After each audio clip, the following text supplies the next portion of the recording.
সভাপতি দৈনিক চট্টগ্রাম লাইভের সম্মানিত সম্পাদক জনাব ওসমান গনি ভাই, উপস্থিত আছেন দৈনিক চট্টগ্রাম লাইভের সম্মানিত উপদেষ্টা জনাব বিদ্যুৎ আলম দিদার, উপস্থিত বিশিষ্ট আলমীতি বিশিষ্ট আলেমবৃন্দ উপস্থিত আছেন আমাদের দৈনিক চট্টগ্রাম লাইভের বিশেষ প্রতিনিধি ছোট ভাই সাদাত সহ আজকের অনুষ্ঠানের সঞ্চালক এবং আমন্ত্রিত অতিথিবৃন্দ দৈনিক চট্টগ্রাম লাইভের সাথে যারা সংযুক্ত হয়েছেন সকলকে আমার ব্যক্তিগত পক্ষ থেকে ধন্যবাদ জানাচ্ছি এবং সাথে সাথে যেহেতু আমাদের পবিত্র রমজান মোবারক জানাচ্ছি। আসলে যেহেতু রমজান আমাদের আলেম হুজুর রয়েছেন, হুজুররা রমজানের তাৎপর্য নিয়ে আলোচনা করবে। আমরা রমজানের যে 30 রমজানের শেষ 10 দিনে আমাদের যে নাজাতের 10 দিন আমরা প্রবেশ করেছি, আমাদের সকলকে আল্লাহর কাছে ক্ষমা চাইতে হবে, আল্লাহর কাছে মুক্তি চাইতে হবে, যাতে আমাদের সকলের গুনাহ মাফ করে আল্লাহ রাব্বুল আলামিন আমাদের সকলকে নাজাত দান করে।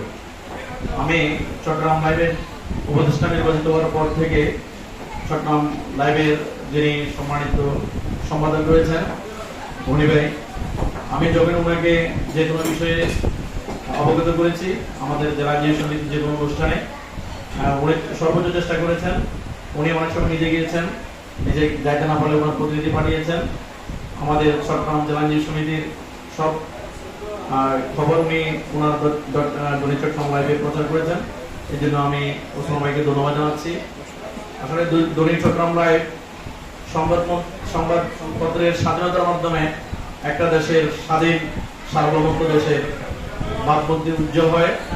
এই সংবাদপত্রই পারে মানুষের অন্যায় অবিচার সমাজের যে খারাপ দিকগুলো, এই ধরনের চিত্রগুলো তুলে ধরলে আমরা এই ধরনের খারাপ বিভিন্ন অপকর্ম থেকে আমরা রেহাই পাবো।